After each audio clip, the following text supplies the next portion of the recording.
a way to measure that though at some point in the program? Will you be able to say, it's been going for 4 years and we've created this many new positions? Well, we've committed to 120 positions. 120,000, so I should say 120,000 positions over 4 years. And so that's the full program. And so we will look to fill those positions, and that's why we're here, saying to businesses across the country, small and large, sign up. Path to Jobs, sign up. How do you, with the young people here who are already employed as apprentices and trainees? That's great, isn't it? It is, but how are they now going to have to go to a lower wage for 3 months? No. If they were to sign up? No, that's just one of Labor's lies, and that's one of the union's lies. So how do you stop that? How do you stop a business? Because they already have their employment arrangements. Sure, This is new people coming. This is for new people coming on for a 12-week work experience. A 12-week work experience. That's what it is. It's not replacing someone in a real job. It's actually trying to get this person in a real job. And as I say, I know there are cynics. I know there are those who want to just have union-run programs and all those things so they can just quarantine all the cash for themselves, and that's how things used to be done. You know what? It's not getting people into jobs. And when I was Social Services Minister, I saw what the result is if you don't get a young person into a job.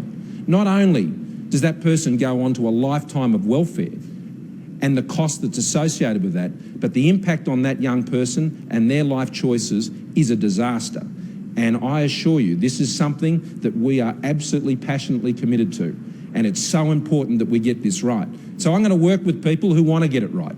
I'm going to work with Michaela and I are going to work with people, and Nicole and Matt. We're going to work with people like the Motor Traders and Peter and the team here to ensure that we can get it right.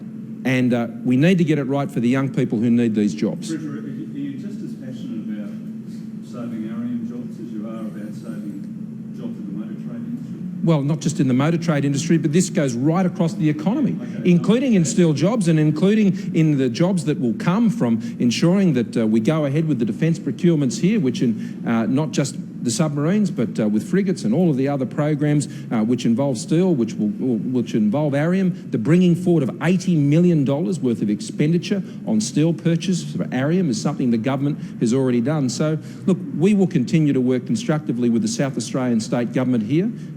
We're not going to play politics with this issue in an election campaign. It's too important, and that's why we're continuing to work very constructively with Kortamenta as well as the state government here to ensure that we stay on the right plan to ensure that this business has a future, that Arium has a future. That's the point. So you stump up $100 million? Well, we'll continue to work with the state government and we'll continue to work with the administrator. There are many processes still to follow in this area, but the goal here is to ensure that this is a viable business. And when you bring $80 million forward in steel purchases to ensure that a real business has a real client to produce a real outcome, well, I think that's one of the best things you can do.